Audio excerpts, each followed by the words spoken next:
crocodiles got their food from. Now, this afternoon we watched the crocodiles dismembering a small youngster, and this is where they got it from. Just have a look at these wildebeest. It is so tension-inducing. This is what I mean about them going across at these rocks. Watch there on the left-hand side. On the left-hand side, big crocodile grabbing one in the middle. Watch another one in the middle now. And you're going to see a massive crocodile taking a full-grown wildebeest. Ooh.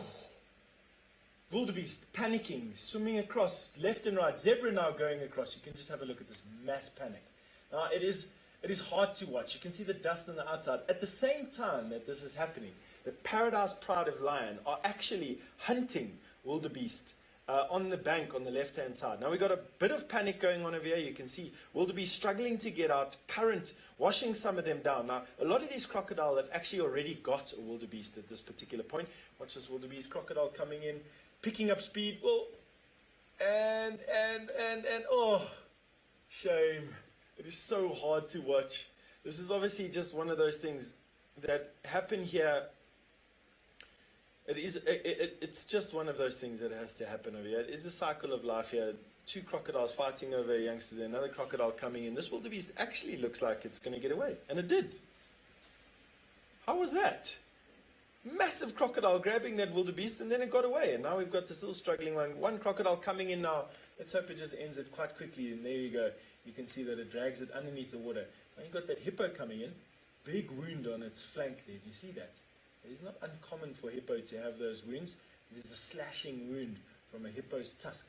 And there all those wildebeest are now out on the bank, milling about. Ooh, you can see there. I think that there are a lot of very relieved wildebeest at that particular point. Those hippo coming back into the water, they didn't like the commotion. You can see them all standing over there, don't quite know what to do. Want to carry on sunbathing, don't want to carry on sunbathing. Oh, there's that wildebeest that was still stuck. That was the wildebeest that got caught by that massive crocodile. Oh, look at that. There's a massive crocodile stuck to the tail of that wildebeest. That is what happened. The wildebeest looked like it got out of the clutches of that crocodile. It was under the water for a little bit as that massive crocodile dived on top of it. Here's that little wildebeest off on the left-hand side. He's still under the water, thankfully, with a big crocodile attached to it so it doesn't drown. Well, it doesn't take a long time to drown, I should say.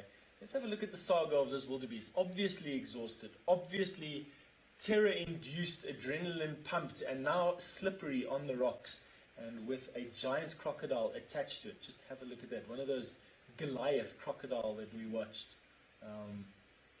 tear apart that youngster today. This is not live. Just for those of you who are joining the show at the moment, this is a replay from earlier on today. I can't remember what time. It must have been around about 11, 12 o'clock this afternoon. And while we're just waiting for all the technical gremlins to be sorted out, we thought that we'd play you some of the action from today. So this is a replay. My voice, however, is live. Just have a look at the size of that crocodile's head that is holding onto this wildebeest. Easily the same size, if not bigger, than this wildebeest. No wonder this wildebeest can't get down. It's anchored by a 1,000-pound dinosaur. Can't get its footing. You can see its lungs pumping there. It's a full-grown male wildebeest, this. And they weigh in at about 500 pounds. Taking a bit of a breather. Doesn't quite understand what is anchoring it there. And thankfully the crocodile's not wanting to let go of the tail. Being the villain in the story, of course, you want to try and make sure that the good guy gets away. Let's see what's going to happen with this wildebeest. Quite often they just take their time. You can see the other crocodiles now coming in. There's obviously 2 or 3 carcasses now in the water here. Oh, look at that. This epic struggle. That crocodile is going nowhere. Anchored onto the bottom of the water, easily weighing upwards of 1,000 pounds. A good question would be, does a wildebeest feel pain in its tail? I think yes. I mean, it obviously has bone all the way to the end there, and that has a bit of the spine in it as well. I think at this present moment, well, there we go, wildebeest has got out. Oh. A bit of a shaved tail at the moment. Oh, shame.